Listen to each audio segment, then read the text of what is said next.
Okay, so far with the gas laws, we've looked at the relationship between pressure and volume with Boyle's law. We've looked at the relationship between volume and temperature with Charles's law.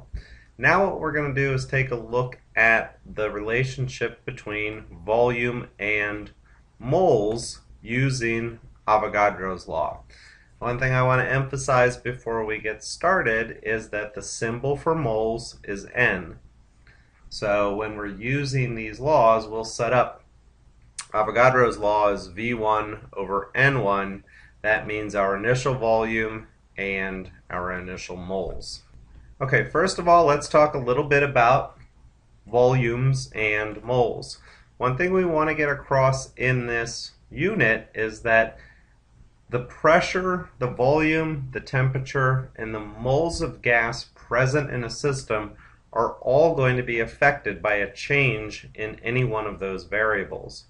Well, now what we're looking at is the relationship for the change in volume when we change the number of moles of gas. So we'll be looking at that relationship, but then also be looking at a new conversion factor. As you can see from these diagrams, you've got four gases here: nitrogen, hydrogen, argon, and methane, or CH4. All of them contain 6 moles of the gas, and what you can see is that they all have the same volume. That's not done by coincidence, that's done on purpose.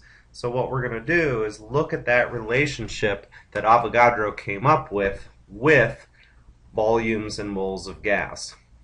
So a simplified version of Avogadro's work, which is referred to as Avogadro's hypothesis, states that equal volumes of gases at the same temperature and pressure contain equal numbers of particles. Now remember, we use moles to represent numbers of particles. And when we say particles, we can mean individual elements, but typically in this case we'll be talking about gas molecules. So as we did with Boyle's and Charles' law, we set up a relation or a number of experiments and found the relationship between volume and moles, and what was found was that if you take volume divided by moles, it will be equal to your constant. And we're not going to go through that whole process again, but what you can get from that process then is the relationship V1 over N1 is equal to V2 over N2. So far we have 3 different equations. We have Boyle's law, P1V1 is equal to P2V2. We have Charles's law, V1 over T1 is equal to V2 over T2. Well, now we're incorporating moles with Avogadro's law, or Avogadro's hypothesis. So now we have the 4 variables that we will use for the gas laws: pressure, volume, temperature, and moles. The next thing we want to look at is something that we call molar volume. Initially, in the second slide that we looked at, we said that equal numbers of moles will contain the same volume. So what happens here is if you were to look at different gases at the same temperature and pressure, what you're going to find is that they all have a constant volume close to 22.4 liters. In other words, if you were to round that, 22.4, 22.4, 22.4, etc. Now carbon dioxide is a little bit different, and so is ammonia. And we'll talk about why there's bigger differences a little bit later when we talk about real gases. What you'll notice is that carbon dioxide and ammonia are heavier, so what they do is they deviate from what we call ideal behavior. One thing that you want to realize when we're talking about the gas laws, we're talking about something that we call ideal gases. And we'll address that in a later vodcast.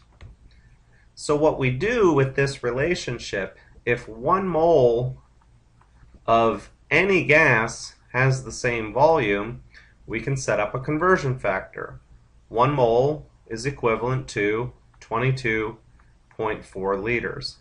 Now, unlike molar mass, like for example, if we were looking at the molar mass of oxygen, there's 2 oxygens, each of them are 16, it would be 32 grams per mole. Nitrogen would be 28 grams per mole.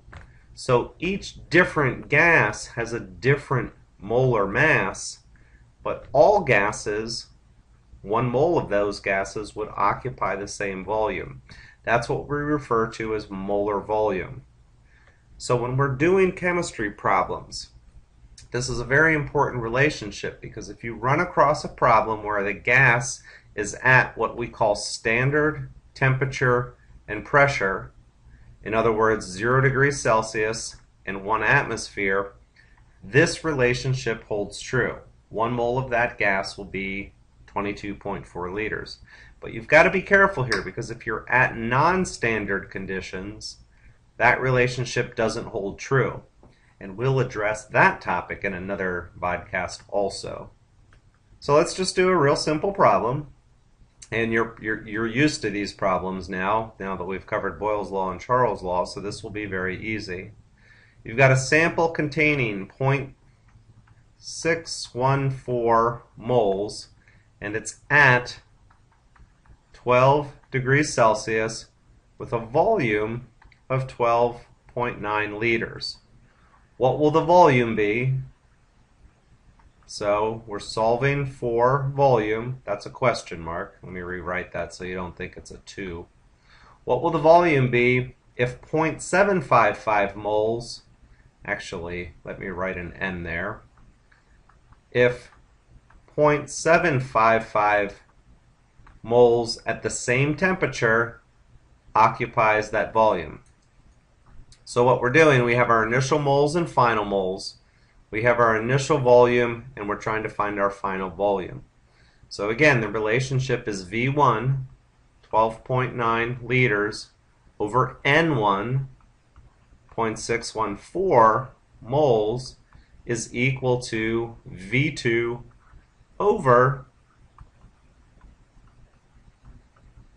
N2. So what you should be able to do at this point is predict if V2 going to be larger than or less than 12.9 liters. If you well, here you're increasing. So if you increase the number of moles in the gas in your system here, if we put more moles in there, what does the volume have to do to maintain the same temperature and pressure? Well, more moles is going to require more volume. So your volume is going to have to increase here. So let's do the calculation. And we get 15.86 liters. So intuitively that should make sense. Okay, so far we have 3 laws. Boyle's law, Charles's law, and Avogadro's law. Boyle's law is the relationship between pressure and volume. Charles, volume and temperature. And Avogadro, volume and moles. So at this point you should realize that Boyle's law is an inverse relationship. In other words, as pressure goes up, volume goes down. Charles's law is a direct relationship. As volume goes up, temperature goes up. A better way of looking at that is if temperature goes up, volume goes up. And the same thing with Avogadro's law. It's a direct relationship. As the number of moles increases, your volume has to increase. So make sure that you know the mathematical relationship between the variables according to these 3 laws, but also understand the conceptual relationship. Pressure and volume being an inverse property, volume and temperature are direct, and volume and moles direct. As usual, email your questions to hannonandchemistry@gmail.com, and we will meet again at the next vodcast.